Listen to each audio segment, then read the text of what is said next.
আরজিকরের ঘটনা নিয়ে এবার আশা কর্মীদের বিক্ষোভ মিছিল। আরজিকরের ঘটনা নিয়ে বেশ কয়েকদিন ধরে রাজ্য জুড়ে যখন বিভিন্ন প্রান্তে প্রতিবাদের সরব হয়েছেন মানুষ, ঠিক তখনই আশা কর্মীরাও এবার পথে নেমেছেন উই ওয়ান্ট জাস্টিস স্লোগান নিয়ে। তাদের বিক্ষোভ মিছিলে দোষীদের উপযুক্ত শাস্তির দাবিতে স্লোগান দিতে দেখা যায়। বসিরহাট বোর্ড ঘাটে এটেন্ডা রোডের ওপর তাদের বিক্ষোভ মিছিল, পাশাপাশি তাদের নিজেদের সুরক্ষার দাবিতে এই বিক্ষোভের মধ্যে দিয়ে স্লোগান দিতে দেখা যায়। আরজিকরের যে পৈশাচিক ঘটনা ঘটেছে তার বিরুদ্ধে আজকে প্রতিবাদ। তার কারণ, একটা হসপিটালে যদি একজন ডক্টর সুরক্ষিত না হয়, আমরা দিন রাত 24 ঘন্টা রাস্তায় এবং গ্রামে মায়েদের পরিষেবা দিয়ে চলেছি। সেখানে আমরা আশারা ভীষণভাবে অসুরক্ষিত, কারণ আমাদের রাত্রে মা নিয়ে হসপিটালে আসতে হয়।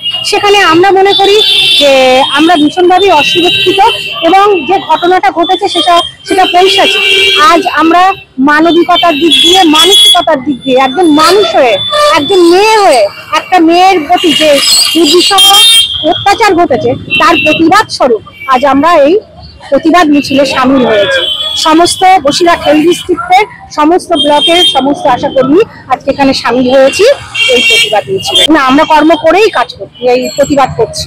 আমরা আরজিকরের বিচার চাইছি, তিলোত্তমার ধর্ষকদের দৃষ্টান্তমূলক বিচার চাইছি। I want justice, we want justice.